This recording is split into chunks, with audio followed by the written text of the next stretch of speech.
Friends మనలో చాలా మందికైతే Jio fibre తీసుకోవాలా, జియో ఎయిర్ ఫైబర్ తీసుకోవాలా అని చెప్పి చాలా రకాల డౌట్స్ అయితే ఉంటాయి. వీడియోని అయితే ఎండ్ వరకు చూడండి. ఫ్రెండ్స్ చాలా మంది వీడియో చూస్తున్నారు బట్ లైక్ చేయట్లేదు. మీరు లైక్ చేశారనుకోండి వీడియో ఎక్కువ మందికి అయితే రీచ్ అవుతుంది. కావున ప్రతి ఒక్కరైతే వీడియో లైక్ చేయండి. ఫ్రెండ్స్ ముందుగా మనకు జియో ఫైబర్ అయితే ఆప్టికల్ కేబుల్ ద్వారా రన్ చేసుకోవచ్చు. సో మీకు కేబుల్ అయితే ఉంటుంది. మీ దగ్గరలో ఒక ఫోన్ అయితే ఉంటుంది. ఆ ఫోన్ నుంచి కేబుల్స్ అయితే ఉంటాయి. ఆ కేబుల్స్ లాక్కొని మన ఇంటికైతే జియో ఫైబర్ కనెక్షన్ అయితే ఇవ్వడం జరుగుతుంది. అదే జియో ఎయిర్ ఫైబర్ అనుకోండి టోటల్‌గా వైర్‌లెస్ అయితే ఉంటుంది. మీ ఏరియాలో 5G నెట్వర్క్ ఉందనుకోండి ఈ జియో ఎయిర్ ఫైబర్ మీరు తీసుకోవచ్చు. ఇది టోటల్‌గా వైర్‌లెస్ అయితే ఉంటుంది. ఈ ఇంటర్నెట్ స్పీడ్ విషయానికొస్తే జియో ఫైబర్‌లో మీకు చాలా బెస్ట్ ఇంటర్నెట్ స్పీడ్ అయితే ఉంటుంది. మీరు ఫర్ ఎగ్జాంపుల్‌గా 30 ఎంబీపీఎస్ ప్లాన్ గాని తీసుకున్నారనుకోండి మీకు ఎగ్జాక్ట్‌గా 30 ఎంబీపీఎస్ స్పీడ్ అయితే రావడం జరుగుతుంది.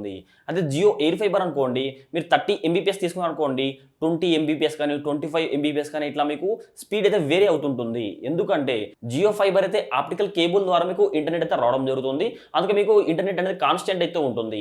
జియో ఎయిర్ ఫైబర్ అనుకోండి మీ దగ్గరలో 5G నెట్వర్క్ అయితే ఉంటుంది కదా. సో 5G టవర్ అయితే ఉంటుంది కదా. అక్కడ నుంచి ఇంటర్నెట్ తీసుకుంటుంది. సో అక్కడ మళ్ళీ సిగ్నల్స్ అయితే ఉంటుంది. దాని ద్వారా తీసుకుంటుంది కాబట్టి మీకు ఏమైనా ఎక్కువగా వర్షాలు పడ్డా కానీ ఎక్కువ గాలి రావడం వల్ల కానీ మీకు ఇంటర్నెట్ స్పీడ్ అయితే మీకు తగ్గుతూ ఉంటుంది. ఈ స్పీడ్ కూడా మీకు వేరీ అవుతుంటుంది. సో కాన్స్టెంట్ స్పీడ్ అయితే ఉండదు. ఇంటర్నెట్ స్పీడ్ విషయానికి వస్తే మీకు జియో ఫైబర్ అయితే చాలా బెస్ట్ ఆప్షన్ అవుతుంది. అదే ఇన్‌స్టాలేషన్ చార్జెస్ విషయానికి వస్తే జియో ఫైబర్‌లో మీకు ప్రీపెయిడ్ ప్లాన్స్ ఉంటాయి. పోస్ట్‌పెయిడ్ ప్లాన్స్ అయితే ఉంటుంది. జియో ఎయిర్ ఫైబర్‌లో అనుకోండి పోస్ట్‌పెయిడ్ ప్లాన్స్ అయితే ఉంటుంది. ఈ జియో ఫైబర్ విషయానికొస్తే ప్రీపెయిడ్ అంటే ఏమిటంటే ఇప్పుడు మనం ఇంటర్నెట్ వాడాలనుకుంటే ముందుగా రీచార్జ్ చేసుకుంటాం. ఆ నెలంతా ఇంటర్నెట్ యూజ్ చేస్తాము. అదే పోస్ట్‌పెయిడ్ అనుకోండి ఒక 1 మంత్ అంతా ఇంటర్నెట్ వాడుతుంటాం. ఇంటర్నెట్ ఫోన్ కాల్స్ వాడుతుంటాము. సో 1 మంత్ తర్వాత బిల్ అయితే జనరేట్ అవుతుంది. అప్పుడైతే మనం బిల్ పే చేస్తాము. ఇది పోస్ట్‌పెయిడ్ అయితే ఉంటుంది. ఈ ప్రీపెయిడ్ విషయానికొస్తే మీరు ఒకవేళ ప్రీపెయిడ్ ప్లాన్స్ తీసుకోవాలనుకుంటే ఓన్లీ మీకు ఇంటర్నెట్ కావాలనుకుంటే 1500 ఇన్‌స్టాలేషన్ చార్జెస్ అయితే ఉంటుంది. లేదు మీకు టీవీ కూడా 4K సెటప్ బాక్స్ కూడా కావాలనుకుంటే 2500 రూపీ మీకు చార్జ్ చేస్తారు. 2500 రూపీ ఇన్‌స్టాలేషన్ చార్జెస్ అయితే ఉంటుంది. అదే పోస్ట్‌పెయిడ్ విషయానికొస్తే మీకు జీరో అయితే ఉంటుంది. జస్ట్ 1000 రూపీ అయితే మీరు అడ్వాన్స్ బుకింగ్ చేసుకోవాలి. అది కూడా మీకు రీచార్జ్‌లో ఇంక్లూడింగ్ అయితే ఉంటుంది. అదే మీకు జియో ఎయిర్ ఫైబర్ విషయానికొస్తే ఇందులో కూడా అంతే మీకు 3 మంత్స్ ప్లాన్ తీసుకున్నారనుకోండి 1000 రూపీ ఇన్‌స్టాలేషన్ చార్జెస్ అయితే ఉంటుంది. అదే మీరు 6 మంత్స్ ప్లాన్ తీసుకున్నారనుకోండి 500 రూపీ ఇన్‌స్టాలేషన్ చార్జెస్ అయితే ఉంటుంది. 12 మంత్స్ తీసుకున్నారనుకోండి మీకు జీరో అయితే ఇన్‌స్టాలేషన్ చార్జెస్ అయితే ఉంటుంది. టోటల్‌గా మీకు ఇన్‌స్టాలేషన్ చార్జెస్ విషయానికొస్తే జియో ఎయిర్ ఫైబర్‌తో ఓకే అని చెప్పుకోవచ్చు. ప్లాన్స్ విషయానికొస్తే మీకు జియో ఫైబర్‌లో ప్రీపెయిడ్ ప్లాన్స్ చూసుకుంటే 399తో స్టార్ట్ అయిపోతుంది. అదే జియో ఎయిర్ ఫైబర్‌లో అయితే మీకు 599తో స్టార్ట్ అయిపోతుంది. మీకు మళ్ళీ జీఎస్టీ ఇంక్లూడింగ్ అయితే ఉంటుంది. సో మీకు ప్లాన్స్ విషయానికొస్తే ఓన్లీ మీరు ఇంటర్నెట్టే వాడాలి. మీకు ఈ 4K సెటప్ బాక్స్ అవసరం లేదనుకుంటే జియో ఫైబర్‌లో 399 ప్లాన్ అయితే ఉంటుంది.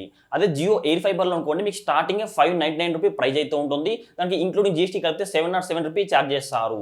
దీంట్లో మీకు 4K సెటప్ బాక్స్ అయితే ఇవ్వడం జరుగుతుంది. ఒక 14 ఓటీటీ యాప్స్ అయితే రావడం జరుగుతుంది. 550 దాకా డిజిటల్ టీవీ ఛానల్స్ అయితే రావడం జరుగుతుంది. ప్లాన్స్ విషయానికి వచ్చినా కూడా మీకు కొద్ది వరకు తక్కువ ప్రైస్‌లో మీకు మంచి ఇంటర్నెట్ స్పీడ్ కావాలనుకుంటే జియో ఫైబర్ మీరు ఇన్‌స్టాల్ చేసుకోండి. బట్ కానీ జియో ఫైబర్‌లో ఒక డిసడ్వాంటేజ్ ఏమంటే జియో ఫైబర్ అయితే అన్ని ప్రాంతాల్లో అవైలబుల్‌గా అయితే లేదు. సో మేజర్‌గా సిటీస్‌లో మాత్రమే కొన్ని ఏరియాలో మాత్రమే జియో ఫైబర్ అయితే అవైలబుల్ అయితే ఉంటుంది. జియో ఎయిర్ ఫైబర్ అనుకోండి విలేజ్‌లో కూడా మీకు 5G నెట్వర్క్ వచ్చిందనుకోండి సో మీకైతే ఈ జియో ఎయిర్ ఫైబర్ అయితే ఇన్‌స్టాల్ చేయడం జరుగుతుంది. ఈ ముందుగా జియో ఎయిర్ ఫైబర్ ఇన్‌స్టాల్ చేయాలనుకుంటే ఒక టెక్నీషియన్ అయితే వస్తాడు. అతను వచ్చి మీ ప్రాంతంలో మీ మీరు ఎక్కడైతే ఇన్‌స్టాల్ చేస్తారో అక్కడ స్పీడ్ టెస్ట్ చేస్తాడు. వెలాసిటీ యాప్ ద్వారా స్పీడ్ టెస్ట్ చేస్తారు. మీకు స్పీడ్ అంతా ఓకే బానే వచ్చిందనుకుంటే అప్పుడు జియో ఎయిర్ ఫైబర్ అయితే ఇన్‌స్టాల్ చేస్తాడు. జియో ఫైబర్ అలా కాదు. జస్ట్ మీకు కేబుల్ అయితే ఉంటుంది. ఆ కేబుల్ లాక్కొని మీ ఇంటికైతే మీకు ఈ ఇంటర్నెట్ కనెక్షన్ అయితే ఇవ్వడం జరుగుతుంది. ఒక రౌటర్ ఇన్‌స్టాల్ చేస్తాడు. మీకు కావాలంటే సెటప్ బాక్స్‌లో ఇన్‌స్టాల్ చేసుకోవచ్చు. బట్ టోటల్‌గా మీకు జియో ఫైబర్ బెస్ట్ ఆప్షన్ అవుతుంది. బట్ కానీ మీ ప్రాంతంలో అవైలబుల్‌గా ఉంటే మీరు ఒకవేళ మీ ప్రాంతంలో జియో ఫైబర్ అవైలబుల్‌గా ఉందా లేదా ఒకవేళ జియో ఎయిర్ ఫైబర్ ఉందా లేదా చెక్ చేసుకోవాలంటే లింక్స్ అయితే నేను వీడియో కింద డిస్క్రిప్షన్‌లో లింక్స్ ఇస్తాను. ఆ లింక్స్‌ని క్లిక్ చేసి మీరు చెక్ చేసుకోవచ్చు. నేను ఇదివరకే జియో ఫైబర్ గురించి ఒక వీడియో చేశాను. జియో ఎయిర్ ఫైబర్ గురించి ఒక వీడియో చేశాను. ఆ వీడియోస్ కూడా చూడండి మీకు చాలా క్లియర్ అయితే అర్థమైపోతుంది.